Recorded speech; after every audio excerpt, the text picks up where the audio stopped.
Hello and welcome viewers.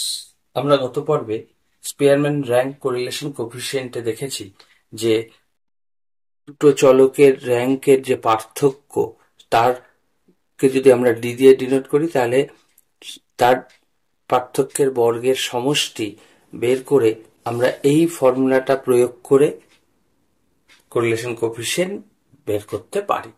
কিন্তু যদি common rank থাকে তবে সেক্ষেত্রে কিন্তু এই ফর্মুলাতে একটা কারেকশন দরকার হয়।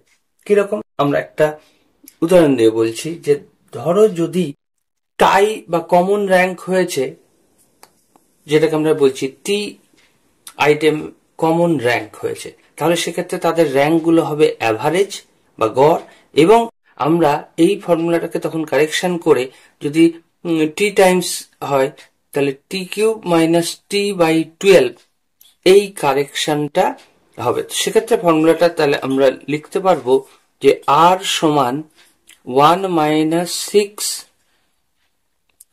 সাম D square plus T cube minus T, এটার সামেশন বাই 12। এই কারেকশনটা দিতে হবে। নিচে আগের মতোই n into n square minus 1 এটা থাকবে। অর্থাৎ আমরা সেক্ষেত্রে এই কমন র্যাঙ্কের ক্ষেত্রে আমাদের এই কারেকশনটাকে অ্যাড করে নিতে হবে। তাহলে আমরা কিভাবে কমন র্যাঙ্কের ক্ষেত্রে Spearman correlation coefficient, rank correlation coefficient বের করব, সেটা আমরা এবার একটা উদাহরণ দিয়ে তোমাদের ব্যাখ্যা করব।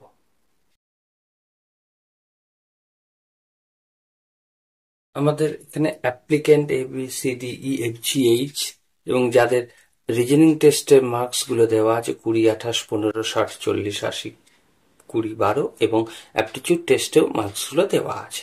আমাদের প্রথম কাজ করতে হবে যে রিজনিং টেস্টের র্যাঙ্ক এবং অ্যাপটিটিউড টেস্টের র্যাঙ্ক R1 এবং R2 বের করতে হবে। তারপরে সে র্যাঙ্ক দুটোর ডিফারেন্স ডি অর্থাৎ R1 মাইনাস R2 বের করতে হবে এবং ডি স্কোয়ার বের করতে হবে। এক্ষেত্রে আমরা দেখছি হাইয়েস্ট কত, দেখো এখানে হাইয়েস্ট হচ্ছে 80, তাহলে 80 র্যাঙ্ক হচ্ছে 1।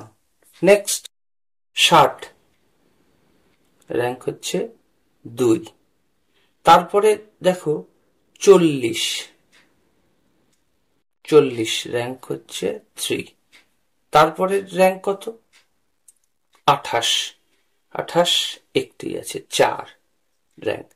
তারপরে আছে 20 কটা? 20 দেখো 5 হয়, এটাও 5। তখন অ্যাকচুয়ালি 20তে দুজনের মধ্যে সেম র্যাঙ্ক, তাহলে এদের র্যাঙ্ক কত হবে? একজনের 5 আর একজনের 6 অ্যাভারেজ করলে 5.5, অর্থাৎ 20ও র্যাঙ্ক হবে 5.5, এই 20ও র্যাঙ্ক হবে 5.5। তাহলে আমার র্যাঙ্ক 5 এবং 6 বেরিয়ে গেল। নেক্সট র্যাঙ্ক আসবে কত? 7, 15 হচ্ছে 7 এবং 12 হচ্ছে 8। তাহলে 8 জনের র্যাঙ্ক আমরা এখানে পেয়ে গেলাম।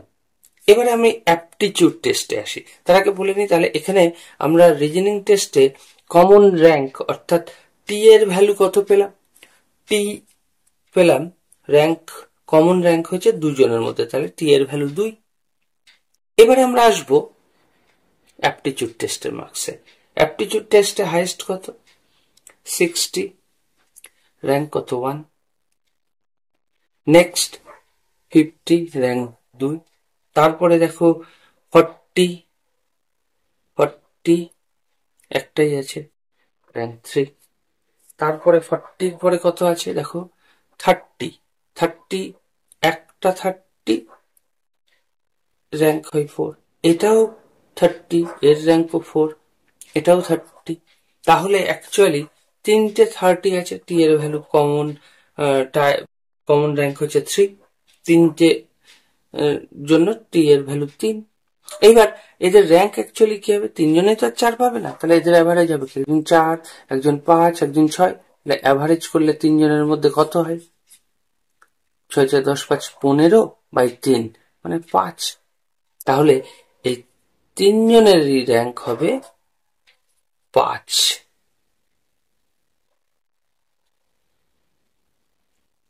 তাহলে আমাদের র্যাঙ্ক 4, 5, 6 বেরিয়ে গেল। নেক্সট আসবে 7, 20 হচ্ছে 7, 10 হচ্ছে 8। তাহলে আমরা এইভাবে র্যাঙ্ক পেয়ে গেলাম এবং এখানে আমরা কমন র্যাঙ্ক পেয়েছি 2 আর 3। এখন আমরা বের করব র্যাঙ্ক ডিফারেন্স, অর্থাৎ ডি এর ভ্যালু কি? Rank 5.5 minus 5 from 0.5, 4 minus 2, 7 minus 3, 2 minus 7, 3 minus 8, 1 minus 1, 0, 5.5 minus 0, 5.5 minus 5, 8 minus 5। D এর ভ্যালু পেয়ে গেছি। তাহলে ডি স্কোয়ার কত আসবে?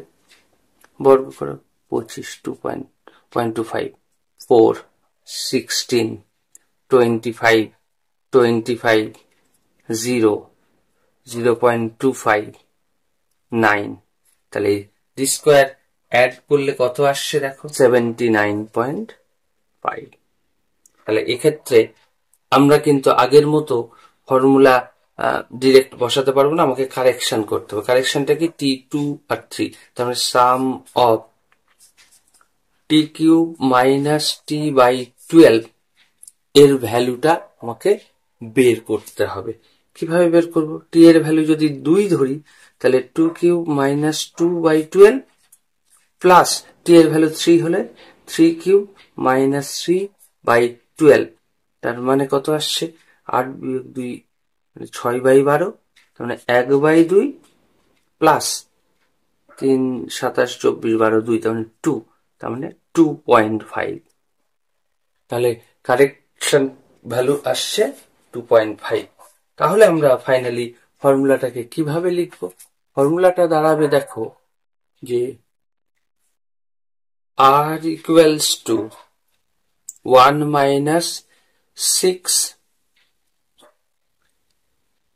sum d square plus sum of t cube minus t by 12 by n into n square minus 1। n কত আমাদের? n হচ্ছে 8। দেখো গুণে 8 জন অ্যাপ্লিকেন্ট ছিল, তাহলে এখানে মানটা কি আসবে? 1 minus 6 within bracket summation d square মানে 79.5 প্লাস কারেকশন ভ্যালু কত এসছে? কারেকশন ভ্যালু এসছিল 2.5, তাহলে 2.5 ডিভাইডেড বাই n মানে 8, 8 স্কোয়ার মাইনাস 1। তাহলে আমাদের r এর ভ্যালুটা কত আসছে? 1 মাইনাস এখানে 79, 80, 82, 6 into 82, 6 into 82 by 8 into 60, 8 into 63। তাহলে আমরা কাটাকাটি করলে একবারে করতে পারি 1 minus 82 by 84,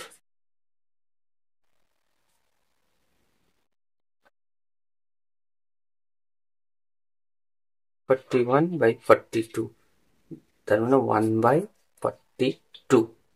এটা এইভাবে রেখে দিতে পারো, অথবা এটা পয়েন্টেও ভ্যালু আনতে পারো, 0.023 এরকম একটা আনসার। পয়েন্টে যদি আসে তাহলে 0.023 এরকম একটা আনসার আসতে পারে। তাহলে কমন র্যাঙ্কের ক্ষেত্রে আমাদের কি করতে হচ্ছে? দুটো বিষয়কে আমাদের মাথায় রাখতে হচ্ছে। প্রথম হচ্ছে র্যাঙ্ক তাদের অ্যাভারেজ করতে হবে, সবাই সেম র্যাঙ্ক পাবে, এবং সেই র্যাঙ্কটা কি হবে ডিপেন্ড করবে কজনের মধ্যে। সেই জনের ভ্যালুটাকে আমরা টি ধরবো, আর তাদের র্যাঙ্ক হবে, র্যাঙ্কগুলো তাদের যে র্যাঙ্কগুলো ধর 3 জনের মধ্যে হচ্ছে 5, 6 এবং 7, তাহলে 5 যোগ 6 যোগ 7 3 জনের বলে বাই 3। এইভাবে আমরা তাদের র্যাঙ্ক বের করবো। যেমন এখানে দেখো আমরা র্যাঙ্ক পেয়েছিলাম 5.5, অর্থাৎ এখানে 5 আর 6 দুজনে 20, দুজন ছিল, তার জন্য তাদের র্যাঙ্ক একজনের 5 একজনের 6, তাহলে 5 যোগ 6 দুজনের মধ্যে মানে টি এর ভ্যালু 2 আর 2 দিয়ে ভাগ করেছি, তাহলে 5 6 11 বাই 2 30 আছে 1 2 3, অর্থাৎ টি এর ভ্যালু 3। এবং এদের র্যাঙ্কটা কি হয়েছিল? 4 5 6 বাই 3 করলে আমরা 5, ওই জন্য তাদের র্যাঙ্কটা 5 দেয়া। এইভাবে আমাদের কমন র্যাঙ্কের ক্ষেত্রে ক্যালকুলেশনটা করে কারেকশনের ভ্যালুটাকে যোগ করে ultimate correlation coefficient, rank correlation কোএফিসিয়েন্টটা বের করতে হবে। আশা করি স্পিয়ারম্যান র্যাঙ্ক কোরিলেশন কোএফিসিয়েন্ট যখন কমন র্যাঙ্ক থাকবে, অর্থাৎ কিছু ক্ষেত্রে র্যাঙ্কে টাই দেখা দেবে, সেক্ষেত্রে কারেকশন করে কিভাবে র্যাঙ্ক কোরিলেশন কোএফিসিয়েন্ট বের করতে হবে সেটা বুঝতে পেরেছো। যদি ভিডিওটা ভালো লেগে থাকে তাহলে লাইক, শেয়ার এবং সাবস্ক্রাইব করার অনুরোধ রইল।